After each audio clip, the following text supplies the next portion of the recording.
আজকের এই ভিডিওটি ক্যালকাটা ইউনিভার্সিটির অন্তর্গত ইংলিশ জেনারেলের 6th সেমিস্টার স্টুডেন্টদের জন্য বানানো হয়েছে। এই ভিডিওতে আমরা DSE B1 পার্টিশন লিটারেচার এই পেপারের সাজেশন নিয়ে আলোচনা করব।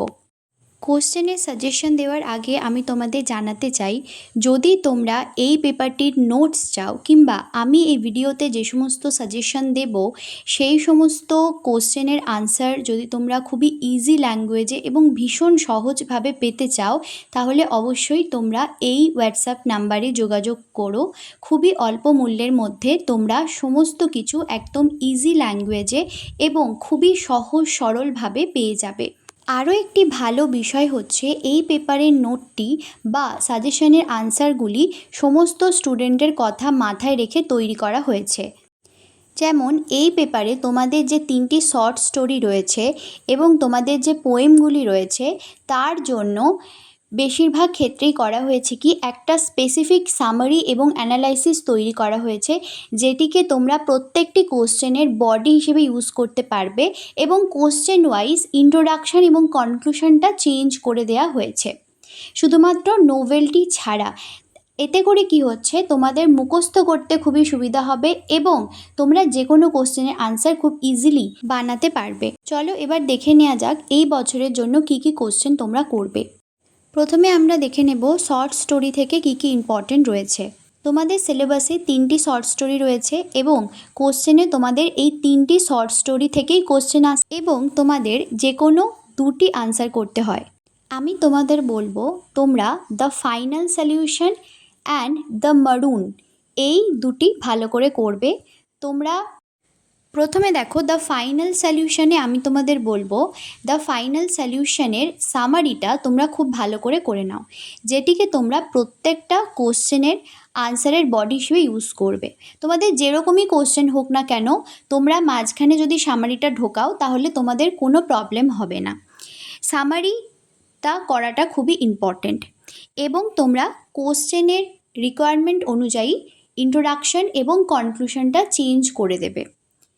সামারিটা করার পরে আমি তোমাদের এখান থেকে যে ইম্পর্টেন্ট কোশ্চেনগুলি আসতে পারে সেগুলি তোমাদের জানাচ্ছি। প্রথমে দেখো, what final solution did Mallika find in the story the final solution, or দিয়ে Mallika's plight in the final solution is fundamentally a women's plight, do you agree? Or দিয়ে Manik বন্দ্যোপাধ্যায়'s The Final Solution documents women's response to the event of the partition, discuss। অথবা একটা quotation দিয়ে আসতে পারে, am I weak just because I am a woman? Attempt a character sketch of Mollika in the light of her question in Manik Bandyopadhyay's The Final Solution, অথবা character of Mallika. এরকমভাবে তোমাদের কোশ্চেনগুলি আসতে পারে। এই প্রত্যেকটা কোশ্চেনের আনসার কিন্তু একই রকমের হবে এবং তোমাদের ঠিক সেইভাবেই তোমাদের সামারি অ্যান্ড অ্যানালাইসিসটা তৈরি করতে হবে, যাতে করে তোমরা কোশ্চেন এই সমস্ত কোশ্চেনের আনসার একটা আনসারের মাধ্যমেই লিখতে পারো। সেকেন্ড যেটা দেখো সেটা হচ্ছে critically discuss the final solution as a specimen of partition literature. এরপরে আমি কথা বলবো দ্য মারুন এই স্টোরিটা থেকে তোমরা কি কি করবে। প্রথমেই আমি বলে দেব যে এই স্টোরিটাও ভীষণ ইজি, এটারও তোমাদের সামারি অ্যান্ড অ্যানালিসিসটা খুব ভালো করে করতে হবে। যদি তোমরা সেটি করে নাও তাহলে এখান থেকে যে ধরনেরই কোশ্চেন আসুক না কেন সেটি তোমরা খুব ভালো করে লিখতে পারবে। শুধুমাত্র কোশ্চেনের রিকোয়ারমেন্ট অনুযায়ী ইন্ট্রোডাকশন এবং কনক্লুশনটা একটু চেঞ্জ করতে হবে, মাঝখানে সামারিটা ইউজ করবে। এবং তুমি যদি আমাদের কাছ থেকে নোটস পারচেস করো তাহলে কিন্তু আনসার ঠিক সেইভাবেই তৈরি করা হয়েছে, কারণ একজন স্টুডেন্টের পক্ষে প্রত্যেকটা আনসার ইন্ডিভিজুয়ালি আলাদা আলাদা করে মুখস্থ করা কিন্তু সম্ভব নয়। সামারিটা করার পরে যেটা করবে, যেটা খুব ইম্পর্টেন্ট, সেটা হচ্ছে comment on the significance of the title of the story the মারুন, এটা খুব ভালো করে করবে। সেকেন্ড যে কোশ্চেনটা তোমরা করবে সেটি হলো critically discuss the Marooned by Pratibha Basu as a document of the exploitation of women during the partition. অর দিয়ে এইগুলো এইভাবেও আসতে পারে, তোমরা স্ক্রিনশট করে নাও যে অর দিয়ে এই কোশ্চেনটা আর কিভাবে আসতে পারে। এছাড়া করবে ক্রিটিক্যালি ডিসকাস দ্য মারুন as a specimen of partition literature and last সেটা হচ্ছে ক্যারেক্টার অফ বিন্দুবাসিনী। তোমাদের মনে হতে পারে যে এগুলো অনেক কোশ্চেন, কিন্তু অ্যাকচুয়ালি তা নয়। একটা সামারি করার মাধ্যমে শুধুমাত্র এই যে তোমাদের 4টি কোশ্চেন আছে তার ইন্ট্রো আর কনক্লুশনটা একটুখানি চেঞ্জ করে তোমরা লিখতে পারবে। ইন্ট্রোটা 50 ওয়ার্ডের মধ্যে, কনক্লুশনটাও তাই 50 ওয়ার্ডের মধ্যে লিখবে, সামারিটা মাঝখানে ইউজ করবে, তাহলেই দেখবে 600 ওয়ার্ড তোমাদের হয়ে গেছে। তোমরা যদি এই দুটি শর্ট স্টোরি যা বললাম তা সবগুলি করো, তাহলে তোমাদের যে নেক্সট শর্ট স্টোরিটা রয়েছে টোবা টেক্সিং, সেটা করার কোনো দরকার নেই। তোমরা পুরোপুরি বাদ দিতে পারো, শর্ট কোশ্চেনের জন্য একটু দেখে রাখতে পারো। কিন্তু তোমরা যদি এই দুটি স্টোরির মধ্যে কোনো একটা করতে না চাও, যদি টোবা টেক্সিং করতে চাও তাহলে করতে পারো। তার জন্য তোমরা সামারিটা আগে করে রেখো। এবার এই যে শর্ট স্টোরিটা রয়েছে সেটার জন্য শুধুমাত্র সামারি করে রাখলে কিন্তু হবে না, কারণ কিছু কিছু কোশ্চেন আছে যেগুলোর জন্য তোমাকে ইন্ডিভিজুয়ালি আনসার লিখতে হতে পারে।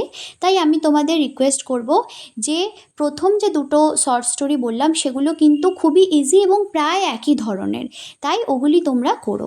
টোবা টেক্সিং থেকে দেখো আমি তোমাদের মোট 4টি কোশ্চেন দিয়েছি।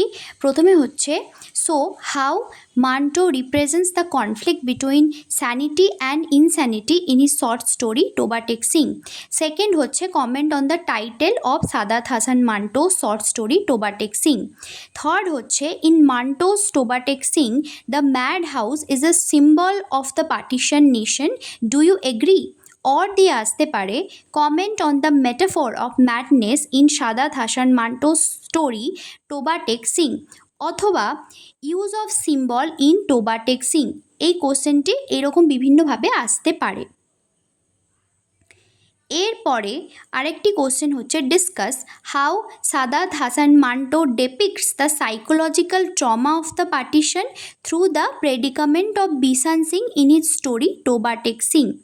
or দিয়ে critically discuss টোবা texting as a document of trauma of partition, অথবা এটা আরেকভাবে আসতে পারে, সেটি হচ্ছে critically discuss টোবা texting as a document of partition literature.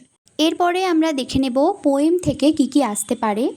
এর আগের বারে অর্থাৎ 2024-এ তোমাদের এসেছিল 26 জানুয়ারি এই পোয়েমটি এবং রিহ্যাবিলিয়েশন এই পোয়েমটি।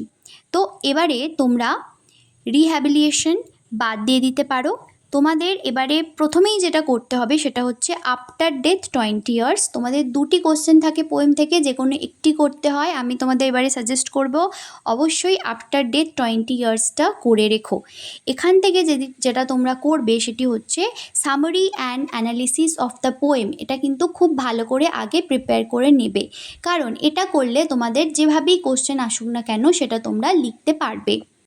এবং তোমরা যদি আমাদের থেকে নোটস পারচেস করো তাহলে কিন্তু সেইভাবেই আনসার প্রিপেয়ার করা থাকবে। সামারি অ্যান্ড অ্যানালিসিসটা করে নেবার পর যেভাবে তোমাদের অ্যাকচুয়ালি এক্সামে কোশ্চেন আসতে পারে সেটি হচ্ছে, দেখো, write a critical appreciation of the poem after death 20 years, or দিয়ে whom does the poet refers to as poet in after death 20 years, what is the significance of addressing the poem to the poet, or দিয়ে discuss about the central idea or theme of the poem, অথবা এটা আসতে পারে why does Virender Chattopadhyay think that the poet could remain true to his dreams of humanity. ওকে, এরপরে second যে important কোশ্চেনটি তোমাদের আসতে পারে সেটি হচ্ছে comment on the title of the poem after death 20 years. এটাও কিন্তু তোমাদের সামারি অ্যান্ড অ্যানালিসিসটা মাঝখানে বডি হিসেবে ঢুকিয়ে ইন্ট্রো কনক্লুশন চেঞ্জ করলেই আনসার হয়ে যাবে। থার্ড হচ্ছে critically analysis the imagery of Birendra Chattopadhyay's poem after death 20 years. এরপর তোমরা যে পোয়েমটি করবে সেটা হচ্ছে 26 জানুয়ারি।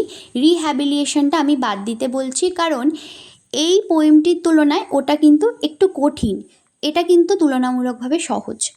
এখানেরও তোমরা সামারি অ্যান্ড অ্যানালিসিস যদি তোমরা করে রাখো তাহলে কোশ্চেনের আনসার তোমরা দিতে পারবে, যে কোশ্চেনই আসুক না কেন।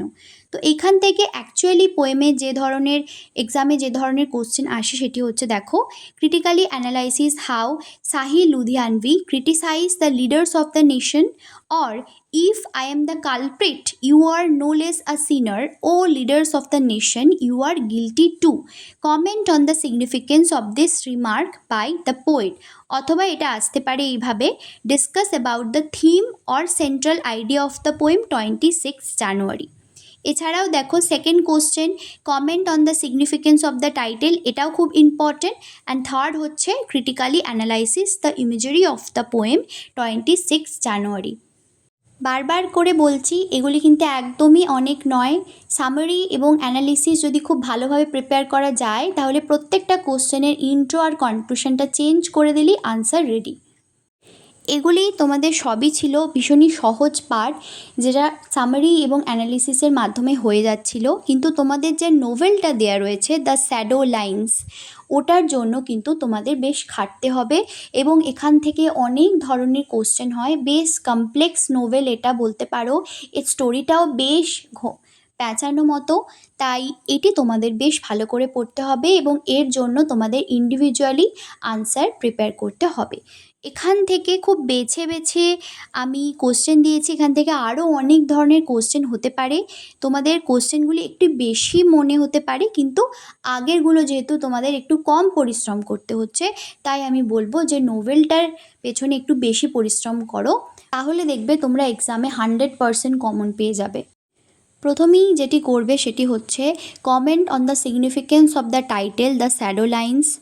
সেকেন্ড যেটি তোমাদের ভীষণ ইম্পর্টেন্ট সেটি হচ্ছে how does the shadow lines interrogate the concepts of nations and border lines. Or দিয়ে এটা আসতে পারে discuss the theme of the novel shadow lines. Or দিয়ে discuss about the central theme of the novel the shadow lines. Or দিয়ে এটা আসতে পারে main message of shadow lines. এই কোশ্চেনটি তোমাদের খুব ইম্পর্টেন্ট, তোমাদের ধারণাটাও ক্লিয়ার হবে এই কোশ্চেনের আনসারটি করার পর। এর পরের কোশ্চেন হচ্ছে, এটিও খুব ইম্পর্টেন্ট, সেটি হচ্ছে discuss the character of Thamma in Amitav Ghosh the shadow Lines. এর পরের কোশ্চেনটি হচ্ছে critically explain the different concepts of freedom that emerged in the shadow Lines with special reference to Thamma and Ila. অথবা এটি আরেকভাবে আসতে পারে, সেটি হচ্ছে give a comparative study between Thamma and Ila. এই প্রত্যেকটা কোশ্চেনই খুব ইম্পর্টেন্ট। ওকে, এরপরে দেখো আমি ব্র্যাকেটের মধ্যে একটা কোশ্চেন দিয়েছি, সেটা হয়তো অতটাও ইম্পর্টেন্ট না, কিন্তু এখানে তোমরা একটা কম্প্যারেটিভ স্টাডি করছো থাম্মা অ্যান্ড ইলার ক্যারেক্টারে, দুজনেই উমেন ক্যারেক্টার। সুতরাং তোমাদের যদি উইমেন ক্যারেক্টার পড়ে যায় বাই চান্স, তাহলে কিন্তু তোমরা থাম্মা আর ইলা এরাই হচ্ছে মেজর, এদেরটা দিয়ে কিন্তু আনসার তৈরি করে নিতে পারবে।